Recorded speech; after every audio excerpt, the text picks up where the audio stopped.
Advocate Anil boss, ഇപ്പോൾ രാഷ്ട്രീയ കാലാവസ്ഥ എന്ന് പറയുമ്പോൾ ഈ 100 ദിവസത്തിൽ കാലാവസ്ഥ മാറിയും മറിഞ്ഞും ഒക്കെ മാറാനുള്ള സാധ്യതകൾ അവിടെ നിൽക്കുന്നു. കാലാവസ്ഥ മാറ്റാവുന്ന ചില കാര്യങ്ങൾ ഉണ്ടായിക്കൂടാ എന്നുമില്ല. ഇപ്പോൾ പ്രതിപക്ഷത്തെ നേതാക്കൾക്കെതിരെ കേസ് വരുന്നത് ഒരു പ്രധാനപ്പെട്ട വിഷയമാണ്. ഇപ്പോൾ പുനർജനിയിൽ പ്രതിപക്ഷ നേതാവിന് വ്യക്തമായ മറുപടിയുണ്ട്. ഈ വിജിലൻസുമായി ബന്ധപ്പെട്ട് രണ്ടാമത് പോയിരിക്കുന്ന നിയമോപദേശത്തിന്റെ വിവരങ്ങളടക്കം പുറത്തു വരുന്നുണ്ട്. അപ്പോൾ അവിടെ നിൽക്കുമ്പോഴും ഇനിയും ഉണ്ടാകാമല്ലോ കേസുകൾ, ഇനിയും നേതാക്കൾക്കെതിരെ ആരോപണങ്ങൾ ഉണ്ടാകാമല്ലോ. അപ്പോൾ അത്തരം കാര്യങ്ങളെ എങ്ങനെയാണ് UDF മുന്നിൽ കാണുന്നത്?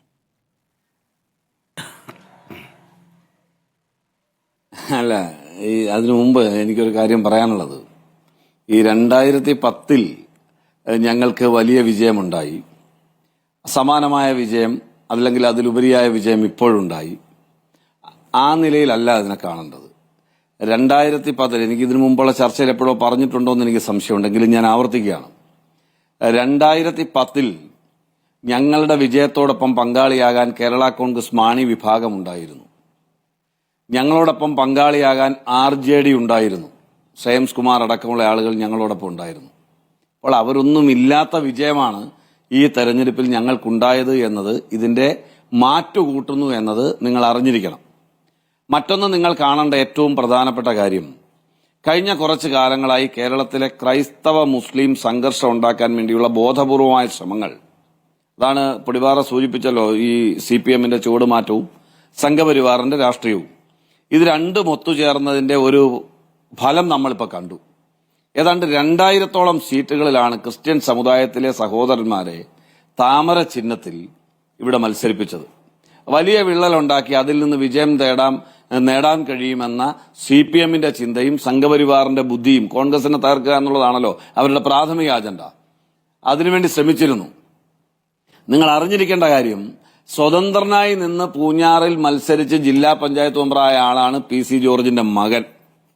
താമര ചിഹ്നത്തിൽ നിലം തൊട്ടില്ല, 3-ാം സ്ഥാനത്ത് പോലും. 2000-ഓളം സ്ഥാനാർത്ഥികളെ ഈ വർഗീയ വിഷം കുത്തിവെച്ച് മത്സരിപ്പിച്ച് ഇറങ്ങി വന്നാൽ അത് ഇവരെല്ലാം സ്വീകരിച്ചോളും, ജനാധിപത്യ കേരളം അത് സ്വീകരിക്കുമെന്നാണ് കരുതിയതെങ്കിൽ 20 പേരെ പോലും അവർക്ക് ജയിപ്പിക്കാൻ കഴിഞ്ഞില്ല. എസ്പെഷ്യലി കാസ നിർത്തിയ നേരിട്ടുള്ള സ്ഥാനാർത്ഥി അടക്കം ഞീഴൂരടക്കമുള്ള സ്ഥലങ്ങളിൽ മത്സരിച്ചവർക്ക് 15 വോട്ട് തികച്ചു പിടിക്കാൻ കഴിഞ്ഞില്ല. അതുകൊണ്ട് ഈ നാട്ടിലെ ജനങ്ങൾ, വിദ്യാസമ്പന്ന സമൂഹം വളരെ കൃത്യമായി ഈ വിഷയങ്ങളെ അഡ്രസ് ചെയ്യുന്നുണ്ട്. ഇവിടെ ഈ മതവൈരം ആളിക്കത്തിക്കാനും ആളുകളെ ഭിന്നിപ്പിക്കാനും ശ്രമിക്കുന്ന സർക്കാർ സ്പോൺസേഡ് പ്രവർത്തനങ്ങളും സംഘപരിവാർ പ്രവർത്തനങ്ങളും വളരെ കൃത്യമായി മനസ്സിലാക്കിയതിന്റെ പ്രതിഫലനം കൂടിയാണ് ഞങ്ങൾക്ക് UDF-ന് ഈ തെരഞ്ഞെടുപ്പിൽ ഉണ്ടായ വിജയം. അത് മുന്നോട്ടുള്ള ദിവസങ്ങളിലും അത് കൃത്യമായി മുന്നോട്ട് പോകും. പിന്നെ മറ്റൊന്ന്, ഞാൻ പറഞ്ഞു 2010 നിന്ന് വ്യത്യസ്തമാണ് ഇപ്പോഴെങ്കിൽ, ഇവിടെ ഇരുന്നുകൊണ്ട് ഞാൻ പറയാൻ ആഗ്രഹിക്കുന്നു, 10 ദിവസത്തിനപ്പുറം ചർച്ച ചെയ്യാൻ പോകുന്നത് പ്രതിപക്ഷ നേതാക്കൾക്കെതിരെ എടുക്കുന്ന കേസല്ല, കേരളത്തിലെ ഇടതുമുന്നണിയുടെ സമ്പൂർണ്ണ തകർച്ചയാണ് 10 ദിവസം കഴിഞ്ഞാൽ നമ്മൾ ഇവിടുന്ന് ചർച്ച ചെയ്യാൻ പോകുന്നത് എന്ന് ഒരു മുന്നറിയിപ്പ് നൽകാൻ ഞാൻ ആഗ്രഹിക്കുകയാണ്. വളരെ ഉത്തരവാദിത്വത്തോടുകൂടി പറയാൻ ആഗ്രഹിക്കുന്നു. 10 ദിവസം കഴിഞ്ഞ് നിങ്ങൾ ചർച്ച ചെയ്യുന്നത് കോൺഗ്രസിലെ അടിപിടിയുണ്ടോ, കോൺഗ്രസിൽ ആര് സ്ഥാനാർത്ഥിയാകും എന്നുള്ളതല്ല, ഇടതുപക്ഷ മുന്നണിയുടെ തകർച്ച, സമ്പൂർണ്ണ തകർച്ചയാണ് നിങ്ങൾ കാണാൻ പോകുന്നത്. സർപ്രൈസ് മാറ്റങ്ങൾ ഈ കേരളം ചർച്ച ചെയ്യും എന്ന കാര്യത്തിൽ 100% എനിക്ക് ഉറപ്പുണ്ട്. അതുകൊണ്ട് ഞങ്ങളുടെ കോൺഫിഡൻസ് എന്ന് പറയുന്നത്, വിശദമാക്കാമോ? 10 ദിവസം കഴിഞ്ഞാൽ എന്തോ അത്ഭുതം ഇപ്പോൾ പ്രതിപക്ഷ നേതാവ് പറഞ്ഞ ഇല്ല, വിശദമാക്കുന്നില്ല. 10 ദിവസം കഴിഞ്ഞ് നമുക്ക് വീണ്ടും ഇരിക്കാം. വിസ്മയമാണോ? മുന്നണി വിപുലീകരിക്കപ്പെടുമോ? പ്രതിപക്ഷ നേതാവ് പറഞ്ഞാലും പ്രതിപക്ഷ നേതാവ് പറഞ്ഞാലും അനിൽ ബോസ് പറഞ്ഞാലും മറ്റേത് നേതാവ് പറഞ്ഞാലും പ്രവർത്തകൻ പറഞ്ഞാലും ഒരു നയവും നിലപാടുമാണ് കോൺഗ്രസിനും UDF-നും ഉള്ളത്. സർപ്രൈസ് ഉണ്ടാവും, വലിയ കൃത്യമായ തകർച്ച LDF-ൽ ഉണ്ടാവും. ഞങ്ങൾ ചെയ്യുന്ന ഓരോ പ്രവർത്തനങ്ങളെ സംബന്ധിച്ച് ഞങ്ങൾക്ക് ജാഗ്രതയുണ്ട്, വളരെ കൃത്യമായ ജാഗ്രതയുണ്ട്. ഞങ്ങൾ ഇപ്പോൾ തന്നെ ഞങ്ങളുടെ പ്രവർത്തനങ്ങൾ ഗ്രൗണ്ടിൽ ആരംഭിച്ചു കഴിഞ്ഞു, ഓരോ സ്ഥലങ്ങളിലും ആരംഭിച്ചു കഴിഞ്ഞു. പണ്ടിതൊന്നും ഇല്ലെന്ന് കോൺഗ്രസ് പാർട്ടിക്ക്. മുൻകാല തെരഞ്ഞെടുപ്പുകളുടെ ചരിത്രം പരിശോധിച്ചാൽ സ്ഥാനാർത്ഥികളെ തെരഞ്ഞെടുപ്പിന് നോമിനേഷൻ കൊടുക്കുന്നതിന്റെ തലേദിവസം സ്ഥാനാർത്ഥിയെ നിശ്ചയിച്ച് പ്രഖ്യാപിച്ച് സ്ഥാനാർത്ഥി വാഹനത്തിൽ പര്യടനം നടക്കുമ്പോൾ ആ പര്യടന വാഹനത്തിൽ നിന്ന് മാറി പുതിയ സ്ഥാനാർത്ഥി വന്ന് മത്സരിച്ചിട്ടുള്ള നിരവധി ചരിത്രങ്ങളുള്ള പാർട്ടിയാണ് കോൺഗ്രസ്. പക്ഷെ അതൊന്നും അല്ല ഇന്നത്തെ സ്ഥിതി. വളരെ വിവേകത്തോടെ മുൻകൂർ വളരെ കരുതലോടുകൂടിയാണ് പ്രവർത്തനങ്ങൾ. സംഘടനാപരമായ കാര്യങ്ങളിലാണെങ്കിലും പൊതുവിഷയങ്ങളിലാണെങ്കിലും പൊതുജന കാഴ്ചപ്പാടിനൊപ്പം നിൽക്കണമെന്ന തികഞ്ഞ ഉത്തരവാദിത്വ ബോധം മുഴുവൻ ആളുകൾക്കുമുണ്ട്. ഇവിടെ കേവലം ഒരു കോൺഗ്രസ് പാർട്ടിയുടെ പ്രതിനിധിയായി ചർച്ചയിൽ പങ്കെടുത്ത് ഞങ്ങളെല്ലാം പിന്നെ എന്താ പറയാ, ഞങ്ങളുടെ പ്രവർത്തികളെല്ലാം നല്ലതാണ്, ഞങ്ങളെ ജനങ്ങൾ അങ്ങ് ഏറ്റെടുത്തു എന്നല്ല. ഞങ്ങൾക്ക് ഒരുപാട് പോരായ്മകൾ ഉണ്ടായിരുന്നു. ആ പോരായ്മകൾ തിരിച്ചറിഞ്ഞ് വിവേകത്തോടെ തിരുത്താൻ ഞങ്ങൾ തയ്യാറാകുന്നു എന്ന് മാത്രമല്ല, ഒരിക്കലും തിരുത്താത്തൊരു സർക്കാർ ഈ കേരളത്തിൽ ജനദ്രോഹ നടപടികളുമായി നിൽക്കുമ്പോൾ അതിൽ മനം നൊന്ന് നിൽക്കുന്ന, മനം തകർന്നു നിൽക്കുന്ന വലിയൊരു സമൂഹം ഇവിടെയുണ്ട്. ഇവർ കാണിക്കുന്ന വർഗീയ രാഷ്ട്രീയം ഈ നാട്ടിലെ നിത്യജീവിതത്തിന്റെ ഭാഗമായി മുഴുവൻ ആളുകളും അഭിമുഖീകരിക്കുന്ന വിലക്കയറ്റം, തൊഴിലില്ലായ്മ, നമ്മുടെ കുട്ടികൾ വിദേശത്തേക്ക് പലായനം ചെയ്യപ്പെടുന്നത്, എണ്ണിയാൽ ഒടുങ്ങാത്ത പ്രശ്നങ്ങളുണ്ട്. അതെല്ലാം അനുഭവിച്ചറിയുന്ന, അതിന്റെ വേദനയിൽ നിൽക്കുന്ന ഒരു ജനത്തോട് നമ്മൾ കൃത്യമായ രാഷ്ട്രീയം പറഞ്ഞാൽ മതി, ശരി. പക്ഷേ കൂട്ടായി പ്രവർത്തിച്ചാൽ മതി. നിങ്ങൾ സമരമുഖത്തേക്കൊന്നും ഇറങ്ങുന്നില്ല എന്നുള്ളത് നിങ്ങൾക്കെതിരെ തുടർച്ചയായി പറഞ്ഞു കിട്ടുന്ന ഒരു കാര്യമാണ്. ഇപ്പോൾ തെരഞ്ഞെടുപ്പിനോട് അടുക്കുമ്പോൾ ആണോ ഇനി സമര പരമ്പര എന്ന് പറയുന്നത്? അതുവരെ നിങ്ങൾ എവിടെയായിരുന്നു എന്നൊരു ചോദ്യം ജനം നിങ്ങളോടും ചോദിക്കില്ലേ? അതൊരൊറ്റ ഒരു ചോദ്യം. രണ്ടാമത്തത്, എങ്ങനെയാണ് ഈ തരൂരിനെ നിങ്ങൾ അനുനയിപ്പിച്ച്, അല്ലെങ്കിൽ തരൂർ നിങ്ങളോട് ചിരിച്ച് നിങ്ങൾക്കൊപ്പം നിന്ന് ഞാൻ എവിടേക്കും പോയിട്ടില്ലല്ലോ എന്ന പ്രതികരണം വന്നത് എങ്ങനെയാണെന്ന് ഇപ്പൊ ആർക്കും പിടികിട്ടുന്നില്ല. എന്താ സംഭവിച്ചത്? ഞങ്ങളെ സ്നേഹത്തോടുകൂടി പെരുമാറുന്നത് പോലും അസൂയയോട് നോക്കിക്കാണുന്നവരുടെ കൂട്ടത്തിൽ സ്മൃതിയുമുണ്ടോ?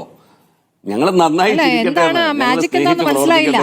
അതുവരെ മോദിയെ പുകഴ്ത്തുകയായിരുന്നു. അപ്പോൾ ഞങ്ങളൊക്കെ കേട്ടത് തെറ്റായി പോയിരുന്നു, ഞാൻ അങ്ങനെ പറഞ്ഞിട്ടേ ഇല്ല എന്ന മട്ടിലൊക്കെയാണ് അദ്ദേഹം പറയുന്നത്. നിങ്ങളും കേട്ടതാണല്ലോ, നിങ്ങളിൽ പലരും രൂക്ഷമായി പ്രതികരിച്ചതുമാണ്.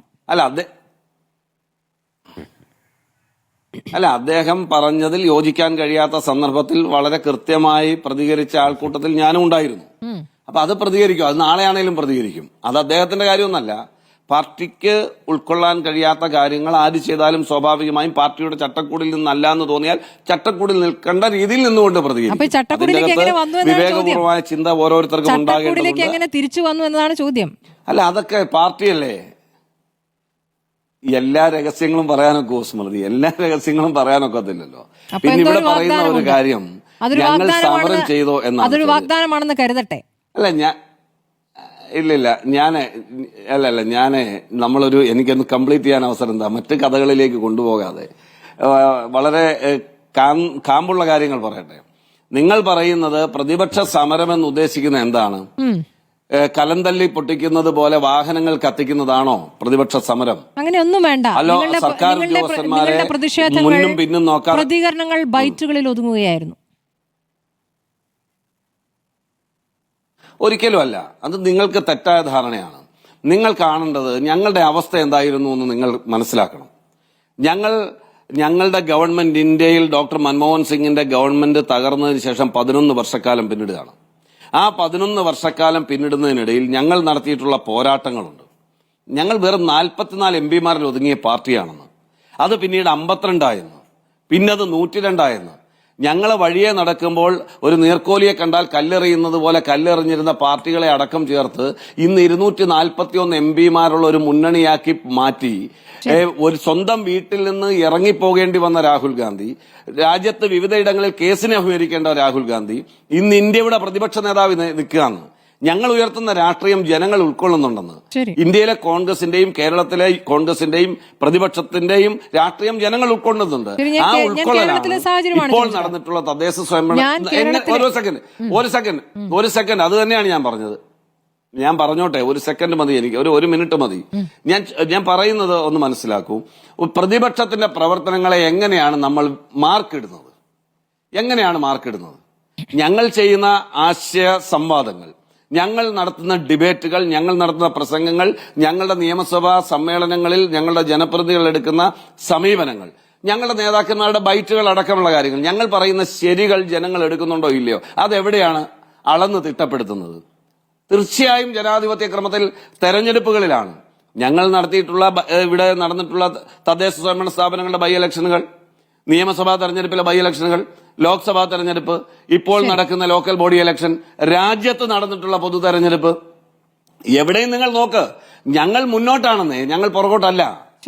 ഞങ്ങൾ മുന്നോട്ടാണ്. പിന്നെ ഏകപക്ഷീയമായി നമ്മൾ ഒരൊറ്റ വരി കൂടി, ഏകപക്ഷീയമായി നമ്മൾ എന്ത് ചെയ്താലും, ഇപ്പൊ 99 എന്ന് പറയുന്ന ഭൂരിപക്ഷം, നിങ്ങൾ കാണേണ്ട ഒരു പ്രധാനപ്പെട്ട കാര്യമുണ്ട്. ഇന്ത്യയിലും കേരളത്തിലും നമ്മൾ അഭിമുഖീകരിച്ചിരിക്കുന്ന ഏറ്റവും പ്രധാനപ്പെട്ട പ്രശ്നമെന്ന് പറയുന്നത് 99 എന്ന് പറയുന്ന അംഗബലമുള്ള ഇടതുപക്ഷ മുന്നണിക്ക് CPM-ന് ഒറ്റയ്ക്ക് ഭൂരിപക്ഷമുണ്ടെന്ന് മനസ്സിലായില്ലേ?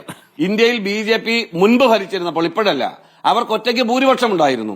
ഒരു പാർട്ടിക്ക് ഒറ്റയ്ക്ക് ഭൂരിപക്ഷമുള്ള സന്ദർഭത്തിൽ പ്രതിപക്ഷ ശബ്ദങ്ങളെ അവഗണിച്ചുകൊണ്ട് അവർ മുന്നോട്ട് പോയി. ശരി, ഞങ്ങൾക്ക് പോരാട്ടം നടത്താം, സഭയ്ക്കകത്ത് പ്രസംഗിക്കാം, പുറത്ത് സമരം നടത്താം, ഞങ്ങൾക്ക് കോടതി പോകാം, മറ്റ് ഏജൻസികൾക്കെതിരെ ക്യാമ്പയിൻ നടത്താം. ഇതെല്ലാം ഞങ്ങൾ ചെയ്യുന്നുണ്ടെങ്കിലും ഒറ്റ പാർട്ടി ഭൂരിപക്ഷം ഒരു പാർട്ടിക്ക് ഉണ്ടായതിന്റെ അഹങ്കാരമാണ് ഇവിടെ CPM-നും അവിടെ BJP-ക്കും ഉള്ളത്. അതുകൊണ്ട് ഞങ്ങളുടെ സമരങ്ങൾ അവർ ഗൗനിച്ചില്ല എന്നുള്ളത് ശരിയായിരിക്കാം. പക്ഷെ ജനങ്ങൾ തിരുത്തിയിട്ടുണ്ട്. തെരഞ്ഞെടുപ്പ് വേദികളിൽ അതിന്റെ ഫലം BJP അനുഭവിക്കും, ഇവിടെ CPM-ഉം അനുഭവിച്ചു കൊണ്ടിരിക്കുകയാണ്. ഞങ്ങൾ മുന്നോട്ടാണ്. ശരി.